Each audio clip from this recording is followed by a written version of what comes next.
My brothers and sisters, Shaitan, when he cannot make you desert your prayer, do you know what he does? He actually then makes you doubt your prayer. And there are stages, I can quickly mention them. He first tries to make you not pray. If you get up and you push yourself, you knocked him out a little bit. He comes back, he gets up. It's like a boxing match. He gets up back in that ring there and he starts punching you again by telling you, you know what, it's okay. That wudu, you know, the tap, it's going to be too cold, and the water, any excuse. And then you either go back and he punched you, knockout, or you punch him back, say, hey, not me, man. And then he gets up and says, okay, but it's nearly time. I will pray. Many of us say, oh, it's still not yet Isha, so I'm going to make my Maghrib just now. Hey, as soon as the time enters, fulfill it, because you know what? One of the devil's plans to make you delay what you're supposed to do so that you rush it, or you end up not doing it as a result of the delay, yet you intended to do it. And I have had people tell me, but didn't you say, إِنَّمَا الْأَعْمَالُ بِالنِّيَّاتِ? You know how they use the hadith in their favor? That hadith means all actions will be judged by their intentions. So the guy says, well, I intended to fulfill my Maghrib, you know. And I was telling myself, I'm going to fulfill it. But just now, no, my brother, you missed it. That's what it is. By the time entered, you can't say, إِنَّمَا الْأَعْمَالُ بِالنِّيَّاتِ. You can never use that narration to justify the fact that you did not pray and you were just delaying. Procrastination, we call it. That's part of the devil's plan. He makes you delay so that you miss. And then if you did get it in the nick of time, or if you did do it within time and you ultimately got to the sajjada, he starts making you doubt. Some people, do I have wudu? Do I not have wudu? Trust me, the last thing on your mind is valid.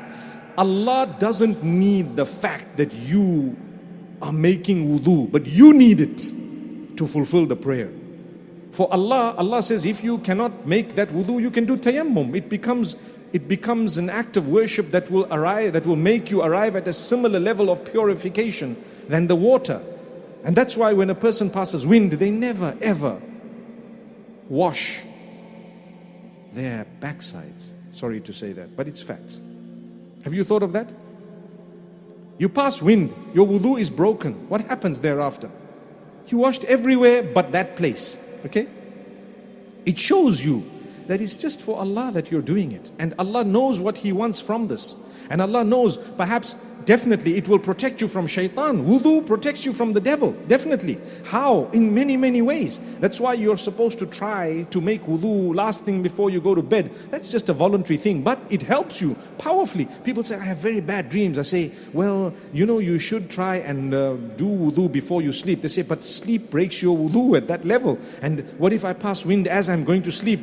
Am I going to be getting up, going to make wudu, come back? No. The idea is, as you want to recline, you make your wudu, and then don't worry what happens thereafter, but you did.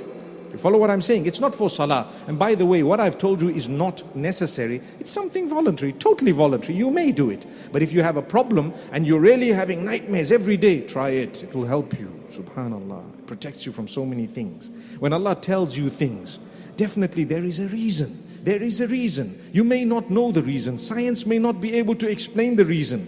But there is something about it. You will feel it. Contentment, subhanallah, protection from the devil. Science doesn't even acknowledge that the devil exists, subhanallah, right? But my brothers and sisters, you don't start doubting. Don't worry. The fact that you've tried to fulfill your prayer in the best possible way you could have, it's accepted. Allah will not hold against you. For example, if a person comes up and says, do I have wudu or don't I have wudu? The hadith says, well, the last thing you can remember doing is valid. So the last thing I remember doing was making wudu, okay? Wudu meaning washing myself before prayer.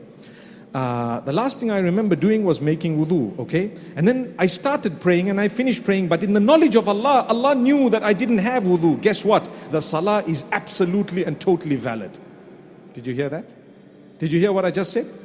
How? Because Allah doesn't hold against you what you can't remember. Not at all. You couldn't remember it at all. So let me repeat that because it's very interesting. I see everyone's just looking, right? If you are fulfilling salah and as you're standing you don't remember what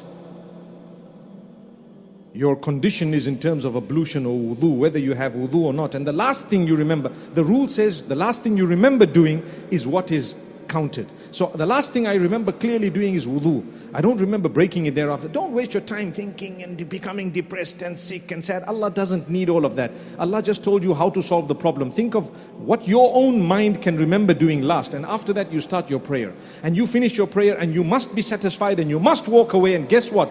If in the knowledge of Allah, which you don't know and may never know, if Allah knows that you didn't really have wudu, He doesn't mind at that juncture. And He will still never hold it against you because you followed the other rule. The rule was whatever you remember last. La ilaha illallah. Look at the most merciful, the most forgiving, the most compassionate, the most kind, the most loving. Oh, subhanallah. Alhamdulillah. I can't wait to meet Him. MashaAllah.